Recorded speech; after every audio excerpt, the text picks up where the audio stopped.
பனைமரம் பொலிட்டிக்ஸ் நண்பர்களுக்கு வணக்கம். நம்முடைய சேனலை தொடர்ந்து பாருங்கள், சப்ஸ்கிரைப் பண்ணுங்கள், கமெண்ட் பண்ணுங்கள். உங்கள் கருத்துக்களுக்கு நாங்கள் பதில் சொல்ல தயாராக இருக்கோம். உங்களுடைய ஆதரவை வேண்டி இன்றைய வீடியோக்குள்ளே நம்ம போவோம். இன்னைக்கு உலகம் முழுவதும் இருக்கக்கூடிய அத்தனை ஊடகங்களிலும் விவாதமாகிக்கிட்டு இருக்கிற ஒரு விஷயத்தை பற்றி நாம் சுருக்கமாக மேலோட்டமாக பேச போகிறோம். அது சம்பந்தமான ஆழமான விரிவான காணொலியை அடுத்தடுத்து வரக்கூடிய நாட்களில் வெளியிடுவோம். இது ஒரு துவக்கம். இந்த விஷயம் நமது இந்திய ஊடகங்கள்லையும் விவாதிக்கப்படுது. அது சம்பந்தமா நம்ம பாராளுமன்றத்தில் கூட கேள்வி எழுப்புவதற்கான வாய்ப்பு இருந்தது. அந்த வாய்ப்பை ஆளுந்தரப்பு வழங்காததால அவங்களெல்லாம் இன்னைக்கு மீடியாக்கள் முன்னாடி வந்து அவதூறா பேசிக்கிட்டு இருக்காங்க. ஒரு விஷயம் உறுதிப்படுத்தப்படாத வரை அது அவதூறு அப்படின்னு தான் நம்ம பார்க்கணும். உறுதிப்படுத்தப்பட்டு அந்த விஷயம் உண்மை அப்படிங்கிற நிலைமைக்கு வரும்போது தான் அது குற்றச்சாட்டாகுது. அந்த குற்றச்சாட்டு உண்மையாயிருது. அந்த மாதிரி ஒரு விஷயம்தான் அமெரிக்காவில் இருக்கக்கூடிய எப்ஸ்டீன் அப்படிங்கிற ஒரு நபர் உலகம் முழுவதும் இருக்கக்கூடிய விவிஐபிகளுக்கு அல்லது உலக நாட்டு தலைவர்களுக்கு, அதாவது பல நாடுகளுடைய பிரதமர்களுக்கு, ஜனாதிபதிகளுக்கு தவறான முறையில் பாலியல் இச்சையை தீர்ப்பதற்காக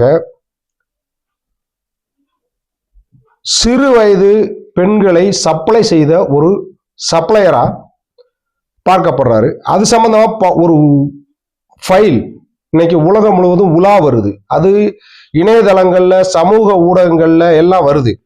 அது எந்த அளவுக்கு உண்மைத்தன்மை உள்ளது அப்படிங்கிறத பத்தி ஆராயாம அந்தந்த நாட்டில் இருக்கக்கூடிய ஊடகங்களும் ஆளும் தரப்புக்கு எதிராக இருக்கக்கூடிய எதிர்கட்சிகளும் இந்த விஷயத்தை முன்வச்சு அந்த பாராளுமன்றங்கள்லையும் ஊடகங்களையும் காரசாரமா விவாதிக்கிறாங்க. அதை உண்மை என்று நம்பி அந்த குற்றவாளி எழுதி வைத்த விஷயங்கள் அத்தனையும் 100க்கு 100 உண்மை அப்படின்னு நம்பி அதை கையில் எடுத்துக்கிட்டு அந்த ஆளும் தரப்புக்கு எதிராகவோ அந்த நபர், தனி நபர்கள், அதாவது உலகத்தில் செல்வாக்கு மிக்க செல்வந்தர்கள், அவர்களை எதிர்த்து இந்த விஷயத்தை பேசிக்கிட்டு இருக்காங்க.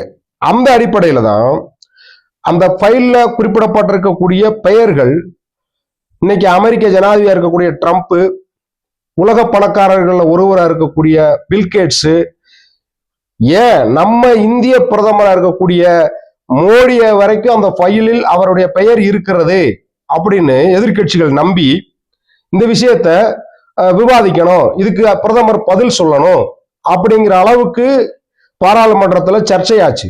அதற்கு பிரதமர் பதிலளிக்கல. அன்னைக்கு அந்த கேள்விகளுக்கு பதிலளிக்கக்கூடிய, சொல்லப்போனா அந்த கேள்விக்கு பதிலளிக்க வேண்டியதில்லை, ஜனாதிபதியினுடைய உரைக்கு நன்றி தெரிவித்து பேசும்போது இந்த கேள்விகள் எழுப்பப்படும். அப்ப அதுக்கும் பதில் சொல்ல வேண்டிய கட்டாயம் ஏற்படும். அதுபோல அந்த விஷயத்துல கேள்வி கேட்பதற்காக எதிர்கட்சிகளை சேர்ந்த பெண் எம்பிக்கள் எல்லாமே நடுத்தளத்துக்கு வந்து பிரதமர் அமரக்கூடிய இருக்கைக்கு எதிராக நின்று அவங்களுடைய எதிர்ப்பை பதிவு செய்தார்கள். அப்ப இது சம்பந்தமா சில பல தகவல்கள் பாராளுமன்ற சபாநாயகருக்கு வந்தது அப்படின்னு சொல்லி பிரதமரை சபையில் பங்கெடுக்க வேண்டாம் அப்படின்னு சொல்லி என்றைக்கும் இல்லாத, இந்திய வரலாற்றில் இல்லாத அளவுக்கு குரல் வாக்கெடுப்பு மூலமாக ஜனாதிபதியினுடைய உரைக்கு நன்றி தெரிவிக்கப்பட்டதாக பெயரளவுக்கு எழுதி சேர்க்கப்பட்டு அந்த இது நிறைவேற்றப்பட்டு விட்டது. நியாயமா பாராளுமன்ற செயல்பாட்டு திட்டப்படி அல்லது மரபுப்படி, சம்பிரதாயப்படி பிரதமர் வந்து அந்த ஜனாதிபதி உரைக்கு நன்றி சொல்லி எதிர்கட்சிகளுடைய கேள்விக்கு பதில் சொல்லி அந்த இதை முடிச்சுக்கணும், அந்த செஷனை முடிக்கணும். அதுதான் வழக்கம், அதுதான் நடைமுறை. ஆனா அது மாறிடுச்சு. அப்போ இந்த விஷயத்துக்கு பயந்துதான் அவர் வரவில்லைன்னு இன்னைக்கு ஊடகங்கள்ல செய்திகள் பரப்பப்படுது எதிர்கட்சிகளால. ஆனா உண்மையில நான் என்னுடைய கேள்வி என்னன்னா, எதையுமே நாம நம்மளுடைய பார்வையில பாக்குறோம். எப்ஸ்டீன்ங்கிறது ஒரு குற்றவாளி. அவன் செய்தது இயற்கைக்கு முரணான, நடைமுறைக்கு எதிரான, இல்லீகலான ஒரு விஷயம், சட்டத்துக்கு விரோதமான விஷயத்தை செய்திருக்கிறான் என்பதுல மாற்று கருத்து இல்லை. ஆனா அந்த கொடும் குற்றவாளி எழுதி வைத்ததெல்லாம் உண்மைன்னு எப்படி நம்பலாம்? நான் கேட்கறது, நம்முடைய நாட்டை ஆளக்கூடிய, ஆளும் தரப்பா இருக்கக்கூடிய தலைவர்களை நம்ம வந்து உயர்வா மதிக்கணும். அவர்கள் தவறு செய்திருந்தால் தண்டிக்கப்பட வேண்டும், கண்டிக்கப்பட வேண்டும், பதவி நீக்கம் செய்யப்படணும். அதுல மாற்று கருத்து இல்லை. ஆனால் அந்த குற்றம் சாட்டப்பட்டவர்களுடைய ஒரு மதிப்பெண் ஒண்ணு இருக்குல்ல, இந்த குற்றத்தை சாட்டுபவர்கள், அதாவது அந்த குற்றம் இவர்கள் இந்த விஷயங்கள்ல பங்கெடுத்தார்கள், அதில் இன்னவர்கள் வந்திருந்தாங்க அப்படின்னு சொல்லி எழுதி வைக்கப்பட்டிருக்கிறதா சொல்லப்படுது இல்ல அந்த டைரி, அந்த ஃபைல்ல. இதை எழுதி வைத்தவன் என்ன நல்லவனா, அவன் குற்றவாளி இல்லையா அப்படிங்கிற ஒரு கேள்வி இருக்குல்ல. அவனுடைய தேவைக்காகவும் அவனுடைய பாதுகாப்புக்காகவும் இந்த விஷயத்தை எழுதி வைத்திருக்கலாம் அப்படிங்கிற ஒரு கோணம் இருக்குல்ல, பார்வை இருக்குல்ல.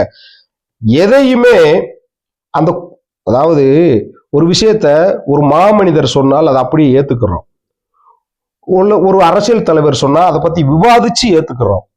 அதே போல ஒரு விஷயத்த ஒரு குற்றவாளி சொல்லும் போது அதன் ஒரு முறைக்கு பல நூறு முறை அலசி ஆராய்ஞ்சு ஆதாரத்தின் அடிப்படையில் தான் அந்த குற்றத்தை நாம ஏற்றுக்கொண்டு அதை பற்றி விவாதித்து சம்பந்தப்பட்ட ஆட்களை குற்றம் சாட்டணும்.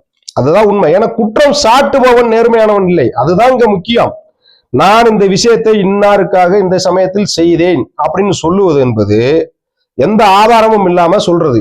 இதை சொல்லுவது யாருன்னா உலக மகா குற்றவாளி, மோசமான நடைமுறைக்கு சொந்தக்காரன்.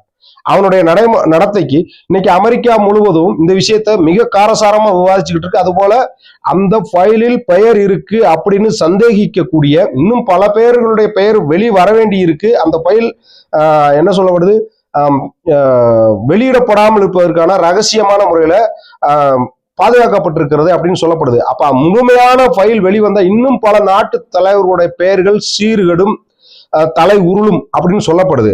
அப்ப அந்த அளவுக்கு உள்ள விஷயத்த அமெரிக்காவே எதிர்கொள்ள தயங்கி பயந்து இன்னைக்கு ட்ரம்ப் அந்த விஷயத்துல பங்காளி அப்படிங்கிற வீடியோ ஆதாரங்கள் வரை இருக்குன்னு சொல்லப்படுது. அந்த சம்பந்தப்பட்ட நபரோட இவர் இருக்கிறதான ஒரு சில பல காட்சிகள் ஊடகங்கள்ல வெளியிடப்படுதே தவிர, ஆனா அது உண்மையிலேயே அதற்காக போனாரா இல்ல வேறு விதமான வியாபார விஷயமா போனாரா? ஏன்னா ட்ரம்ப்ங்கிற ஒரு நபர் இன்னைக்குதான் ஜனாதிபதி, ஆனா உண்மையிலேயே அவர் பெரிய தொழிலதிபர், ரியல் எஸ்டேட் பிசினஸ், கன்ஸ்ட்ரக்ஷன் பிசினஸ்ல பெரிய ஆளு, உலக அளவுல செய்யக்கூடியவர் அந்த தொழிலை. அப்படி தொழில் ரீதியான நட்புக்காக அங்கு போனாரா அப்படிங்கிறது கேள்வி. உண்மையிலேயே மிக மோசமான குற்றச்சாட்டுன்னா, உலக புத்த மத தலைவராக இருக்கக்கூடிய அவர் பேரை சொல்றதுக்கே நம்ம பலமுறை யோசிக்கணும், தலாய் லாமா அவர்களை கூட இந்த விஷயத்தை குற்றம் சாட்டியிருக்காங்க.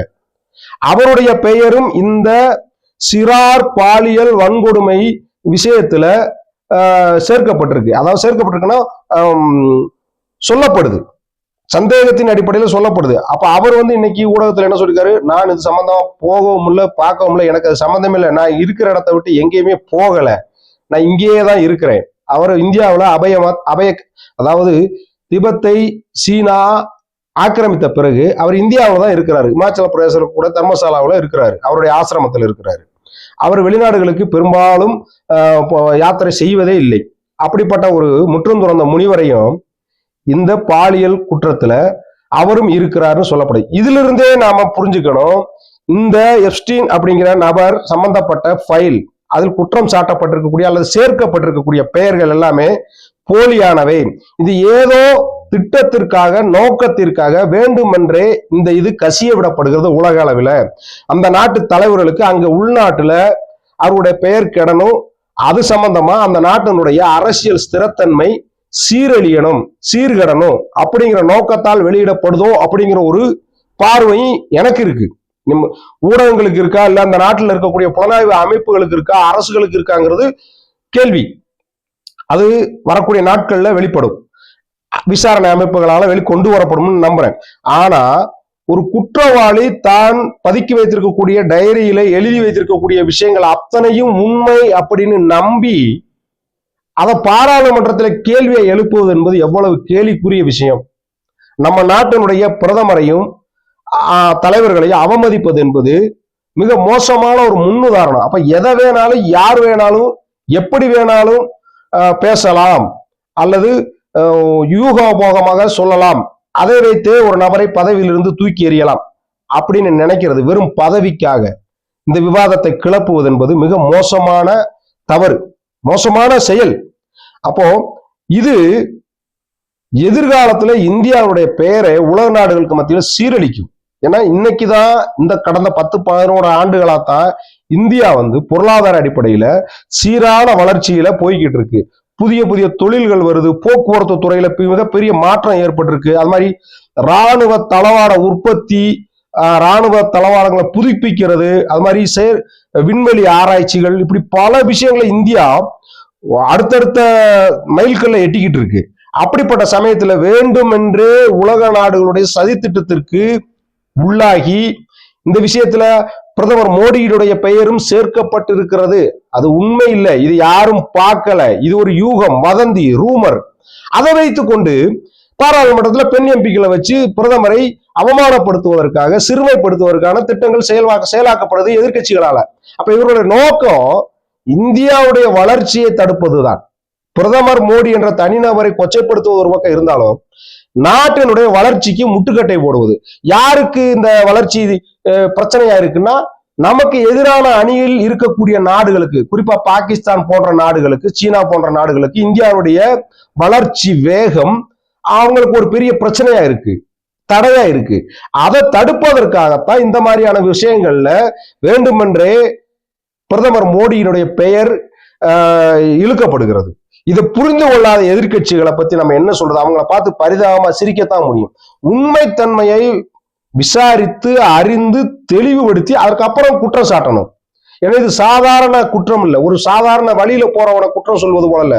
ஒரு நாட்டினுடைய பிரதமர், அதிலும் குறிப்பா உலக நாடுகளால எந்த காலத்திலும் இல்லாத அளவுக்கு இந்திய பிரதமர்களுக்கு கிடைக்காத மதிப்பும் மரியாதையும் கிடைத்துக் கொண்டிருக்கக்கூடிய ஒரு நபரை அவமானப்படுத்துவது என்பது மிக மோசமான விஷயம். அதை அலசி ஆராய்ஞ்சுதான் செய்யணும். அது மட்டும் இல்ல, பிரதமர் மோடியுடைய பெயரை கெடுக்கிறோங்கிற பேர்ல உண்மையிலேயே இவங்க கெடுத்தது யார் பேருன்னா இந்தியாவுடைய மாண்பை, உலக நாடுகள்ல இந்தியாவுக்கு இருக்கக்கூடிய மதிப்பை குறைச்சிருக்காங்க. யாரு? நம்ம இந்திய எம்பிகள். எதிர்கட்சி எம்பிகளும் இந்திய எம்பிகள் தானே, அவர்களும் நம்முடைய சகோதரர்கள் தானே. அப்ப இவங்களுக்கு புரிதல் இல்லை ஒரு விஷயத்துல, ஆவேசம். அதாவது எதையாவது கிடைச்சிடாதா, அந்த கிடைத்த விஷயத்தை வைத்து இந்த ஆட்சியை கவிழ்த்திட மாட்டோமா, அதை வைத்து நாம பதவிக்கு வந்துட மாட்டாங்கிற வெறும் பதவி ஆசைக்காக இவங்க பலியாகிறாங்க அப்படிங்கிறதா உண்மை.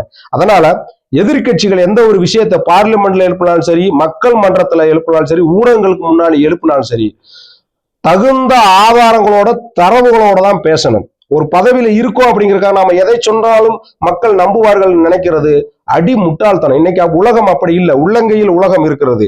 அதனால வாய்க்கு வந்ததை பேசிட்டு தப்பிச்சு போயிடலாம், நான் அப்படி சொல்லல. முன்பு இந்த விஷயத்தை சொல்லி முடிக்கிறேன்.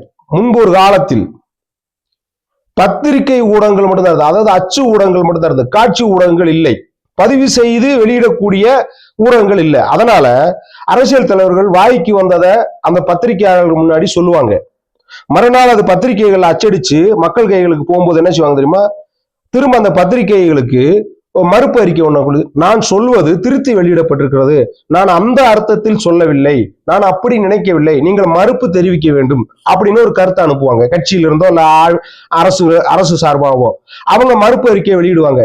இது அந்த தலைவர் சொன்னது தவறாக புரிந்து கொள்ளப்பட்டிருக்கிறது, அதனால் மன்னிக்கவும், தவறுக்கு வருந்துகிறோம்னு அந்த பத்திரிகை சார்பா ஒரு மன்னிப்பு இது ஒரு காலமா வரும். ஆனா இன்னைக்கு அப்படி இல்ல, நேரடி லைவ் ரிலே, அப்படியே நேரடியா உட்கார்ந்து பேசுறாங்க, அதை அப்படியே நம்ம அந்த செகண்ட்லயே நம்ம பாக்குறோம். அதனால இப்ப தப்பிக்க முடியாது. அதனால இந்த விஷயங்களை பேசும்போது மிக கவனமா பேசணும். கவனக்குறைவு என்பது அரசியல்ல மோடியை நீங்க காலி பண்றது இருக்கட்டும், நீங்கள் காலியாகாமல் இருக்க வேண்டும், அதை பார்த்து கொள்ள வேண்டும். அதுதான் ஒரு புத்திசாலித்தனமான அரசியல் நடவடிக்கையா இருக்கும். நன்றி.